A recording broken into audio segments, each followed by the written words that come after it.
माझी खासियत काय आहे, तर जे काही प्रॉब्लेम्स असतात, म्हणजे आता सनस्क्रीन का वापरायचं, तर अँटी एजिंग होतं, प्रोटेक्शन होतं, UVB UVA रेज, म्हणजे आपल्याला काय वाटतं फक्त उन्हाळ्यात वापरण्याचं प्रॉडक्ट आहे, असं नाहीये. हे 12ही महिने वापरण्याचं प्रॉडक्ट आहे, जे प्रोटेक्शन करेल आणि पुढच्या येणाऱ्या त्रासांना तुम्हाला वाचवेल. आणि जेंट्स लोकांसाठी तर हे अगदी देवपूजा करतो तसं कंपल्सरी आहे.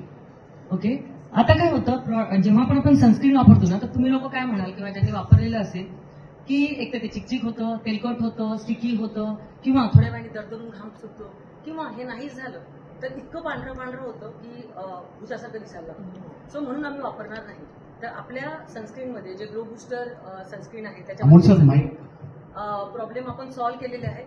So they will just show they are the regular purchaser and buyer for this product. Completely blend होतं, जरा तुम्ही लावलेलं दिसणार पण नाही. आणि गोऱ्या ते सावळ्या सगळ्या लोकांना हे टिंटेड सनस्क्रीन सुटेबल आहे. सो इथून पुढे वारीला जाताना उन्हात मी काळा झालो किंवा विठू म्हणजे रंगाचा प्रश्न नाहीये. आम्ही फेअरनेस क्रीम बनवत नाही, बनवणारी नाही, पण जी आहे ती स्किन आपण चांगली मेंटेन करायला हवी, हाच आमचा मोटो आहे.